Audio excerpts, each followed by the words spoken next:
Right, omrebutu wa Ankole Media ni nyongero kwakira no kutangira ninkusimira kimwe bwo subscribing no kutukunda kuruga buri kimwe kitukutaho no banokereba ntubani tukundira kimwe. Thanks for subscribing. Nyeta Beyazini ZDJ Serebu Wambara ntuja ngamba nogu if it is politics, business, entertainment, education, health nebindi byona ntubatuine kubikusyaho eshaheje ndya omu central market kandi nemu abantu bakobana bakora imirimo yabo and you need to know what they do, you need to know what should be given to you. So ninye Beyazini ZDJ na nintambura mu central market na ikawa Maggie's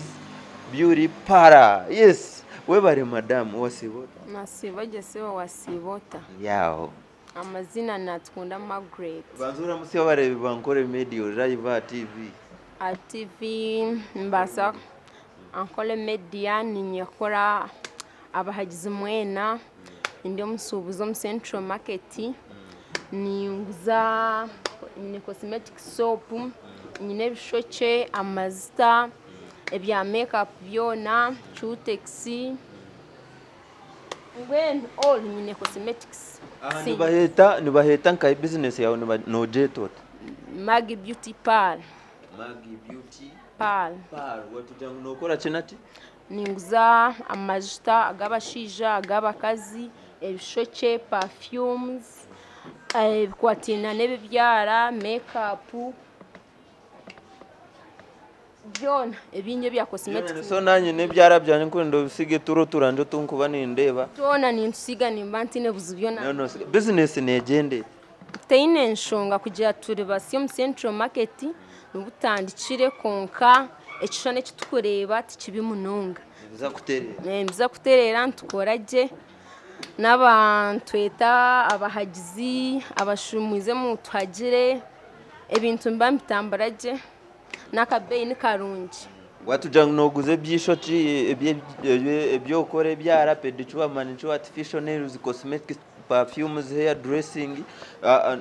nishoti naija ndikwenda kurisi banonsibira zona stare yo kwenda ninkushu ko banaenda kose kine dreads byona ko umushija ko umukazi byona ninkora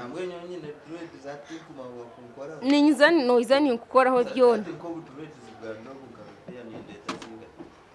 nkechebiri nintereza inzuba zitari nyingi nukoro tusente tuche akanda unimbanta kwasha bya next time ogarike wewe atebyo nebicebe binkorebo mu grace zo za perfume ezabashija muneza bakazi koko kubireba so no shangwa rajira abantu yenyine rock nambe yorimo barajire namba zesimu nimbanza no kubaha location room level 3 29 opposite na Rwampara hardware mu Katara Kakuru